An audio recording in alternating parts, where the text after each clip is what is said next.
Buenas tardes, estimado. En esta oportunidad somos estudiantes de la carrera de Psicología. Somos de la Universidad Privada del Norte. Venimos a hacer una entrevista de la terapia sistémica y si nos podría dar una breve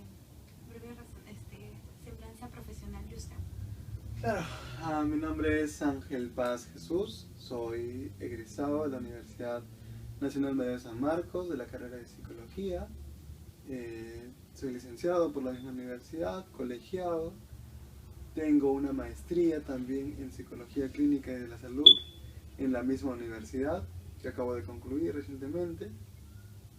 Tengo una formación como terapeuta familiar con enfoque sistémico y también de pareja.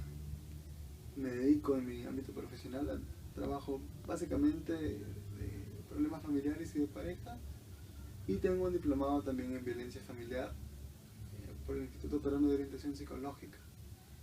Bueno, eso básicamente mis aspectos académicos más destacables, creo. Bien, ahora ¿nos podría dar una breve introducción acerca de la terapia sistémica? Okay. La terapia sistémica, o la psicoterapia sistémica, surge en los años 50, básicamente, de la década pasada, en los años de 1950. A diferencia de los otros enfoques psicoterapéuticos, la terapia sistémica comienza su estudio y su trabajo en el ámbito de las relaciones familiares, ¿no?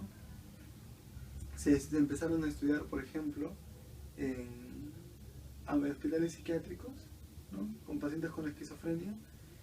Se daba cuenta de que, por ejemplo, se lograban controlar los síntomas de los pacientes con esquizofrenia y luego eran remitidos a casa, ¿no? Entonces, algo interesante pasaba, por ejemplo, cuando esos pacientes eran remitidos a casa, volvían a ser internados al mes más o menos, y con los síntomas con los que habían venido inicialmente, o incluso síntomas más fuertes. Ahí nace la pregunta, oye, ¿qué está pasando en los hogares de estos pacientes, ¿no? Ahí se da inicio, por ejemplo, a la investigación de las relaciones familiares o la antropología familiar.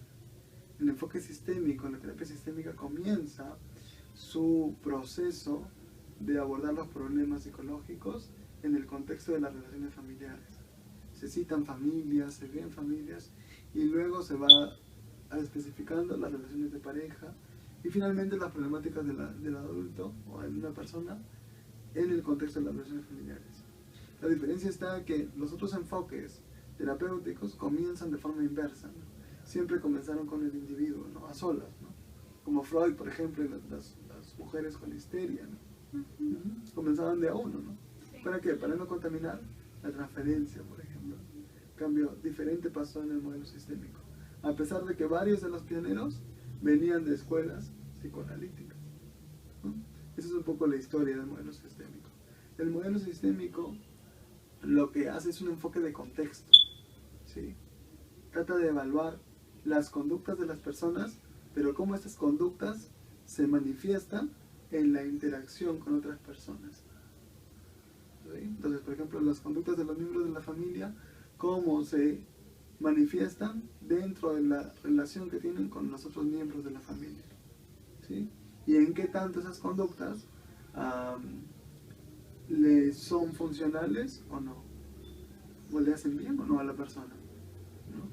Y a partir de ellos empieza a trabajar, por ejemplo, ¿no? Los pilares de la terapia sistémica son la teoría general de los sistemas como fundamentos. Los fundamentos de la terapia sistémica son la teoría general de los sistemas de Bertalanffy, la teoría de la cibernética y la teoría de la comunicación humana, la pragmática de la comunicación humana.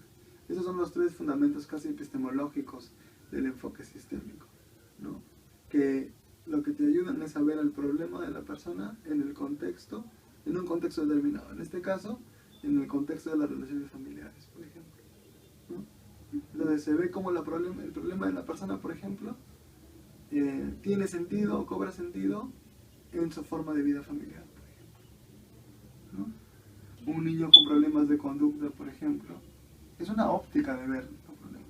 Un niño con problemas de conducta, de repente, ¿cómo es que su problema ayuda a que sus padres sigan unidos, por ejemplo, ¿no?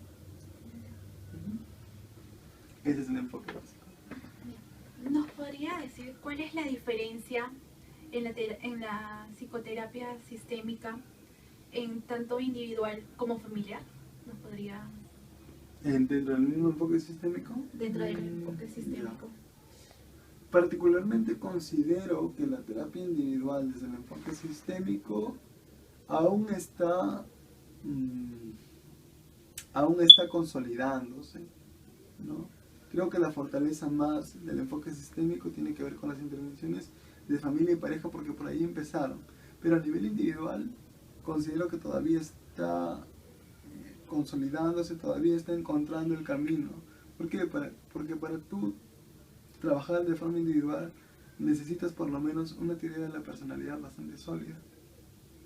Y eso es algo que, por ejemplo, ya hay que aceptarlo, no tiene la teoría sistémica, no tiene una teoría de la personalidad sólida ahora, aún no. Hay algunos intentos, sí, de autores como Juan Linares, pero no son bastante sólidos.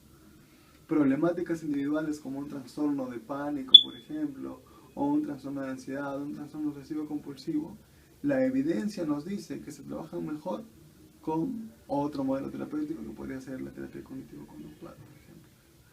Sin embargo, la intervención individual sistémica se aboca, por ejemplo, a que la persona pueda identificar cómo su problema está relacionado con la forma como se relaciona con otras personas significativas, familiares, ¿no? Se invita incluso a esas personas a sesiones particulares, por ejemplo, ¿no?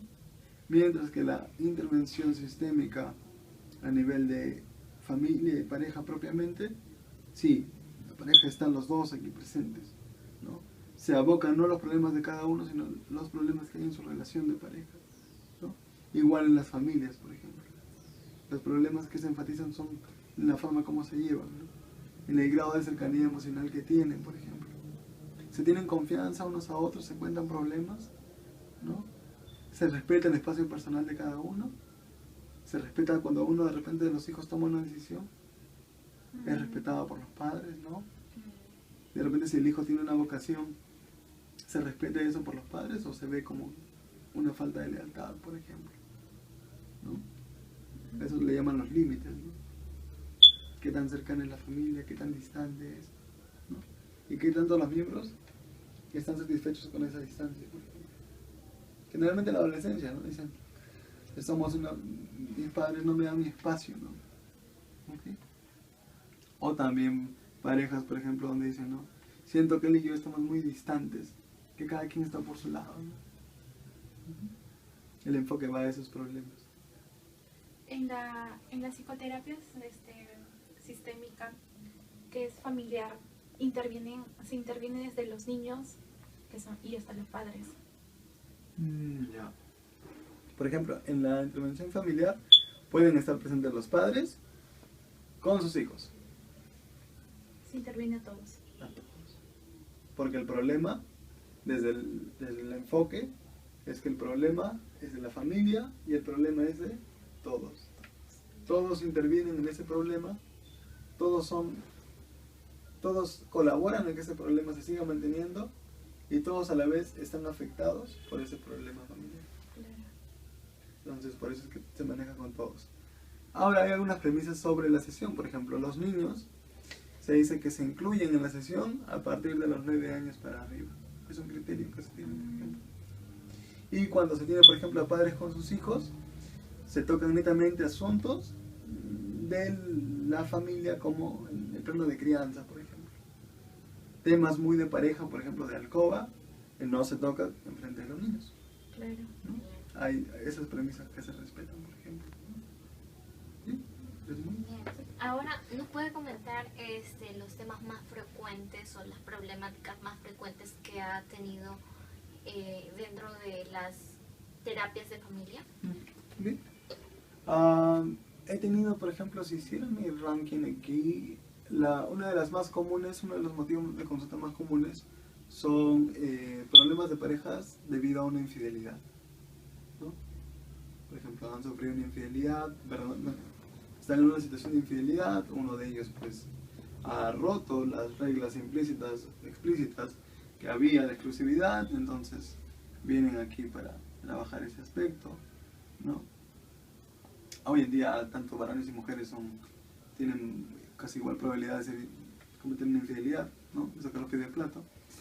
Y otro motivo de consulta usual viene a ser la violencia física de la pareja. Vienen los dos porque ha habido un episodio de violencia física. ¿Se puede trabajar de forma conjunta? Sí, se puede, pero tiene que cumplirse algunas condiciones. No en todos los casos se trabaja de forma conjunta, ¿sí? Hay momentos en los que sí, señora, hay que trabajarlo esto de forma separada, ¿no? Hay algunas condiciones que deben cumplirse. Eso en el motivo de parejas. En tercer lugar estarían los problemas estresantes que tienen que ver con la vida cotidiana. O sea, por ejemplo, acaban de tener un hijo, se están teniendo muchas discusiones, discuten sobre el tema más económico, que eso se aboca un poco más al distanciamiento emocional que tiene la pareja, ¿no? En consulta, de los motivos menos frecuentes está el tema sobre sexualidad. Es mucho menos frecuente. Pienso que es, al menos de los que yo he tenido en sesión, pienso que tiene que ver mucho con el tema de tabú, todavía que tenemos en nuestra cultura. Entonces, definir o plantear o venir por un motivo expreso de problemas de alcoba, todavía no es una prevalencia alta, al menos que yo tenga, ¿no? Y bueno, por otra vertiente, también podría agregar, por ejemplo, las dificultades con conflictos entre padres e hijos adolescentes. Eso también es una consulta bien común. Vienen padres, papás, mamás con sus hijos adolescentes y los tengo sentados aquí, ¿no? ¿Dónde están? Con las demandas básicamente comunes, muy típicas, ¿no? Mi hijo no me obedece, ¿no? O últimamente está muy rebelde, etc. Eso también es una consulta bastante común para mí, ¿no? Bien, esos serían básicamente esos motivos de consulta. Algunos atípicos, pero eso creo que son los más prevalentes. ¿Cuáles son las diferencias en el diagnóstico, tanto individual como familiar? Ok. Por ejemplo, en el modelo individual, el diagnóstico se avala mucho, se soporta mucho actualmente en los sistemas de clasificación, tanto el DSM como el CIE-10, ¿no? Que es una taxonomía bastante rígida, ¿no? Cumple criterios y se te estipula un determinado diagnóstico. En el modelo sistémico no es tanto así. En el modelo sistémico es un poco más, diría yo que es más descriptivo, ¿no? No es tan categorial en el modelo sistémico el diagnóstico, sino que se describen las relaciones de los miembros de la familia o la pareja en diferentes aspectos. Por ejemplo, el grado de cercanía emocional, el tipo de comunicación que tienen, la capacidad que tienen para adaptarse a los cambios del ciclo vital, pero no se rige mucho de esta parte diagnóstica de los manuales. El diagnóstico en el modelo sistémico viene más por ejes de desempeño, ¿no? Qué tan buena comunicación familiar tienen en función de ciertos criterios, por ejemplo, ¿no? Es mucho más descriptivo, ¿sí? Bien, ahora ¿cree poder darnos unas cuantas palabras para lo que vendría a ser la clase espejo? Sí, ok. Pues espero en primer lugar que mis palabras puedan serles útiles de alguna forma en su formación profesional. En segunda instancia, saludar y aplaudir su empeño y dedicación por su formación profesional. Es muy importante esto, ¿no? Nuestra labor como psicólogos, psicólogas, realmente es una carrera bastante enriquecedora, tanto pues temporal como personalmente, ¿no? Realmente tenemos, por pertenecer al área de salud mental, creo, es una carrera que tiene mucha responsabilidad sobre nuestro trabajo, ¿no? Nuestro trabajo va a impactar mucho en la vida de otras personas, ¿no? En la calidad de vida, en su salud mental, y eso hace que recaiga sobre nosotros bastante responsabilidad sobre nuestro entrenamiento, la ética que tengamos, la preparación, tanto personal como profesional, nos exige muchísimo, ¿no? Pero realmente es un trabajo bastante fructífero, bastante enriquecedor como persona. Amo mi carrera y mi profesión y espero que puedan cultivar también esa misma vocación siempre, todos los días, entrenándose, aprendiendo y siempre actualizándose. Gracias, muchísimas gracias por su palabra. Gracias.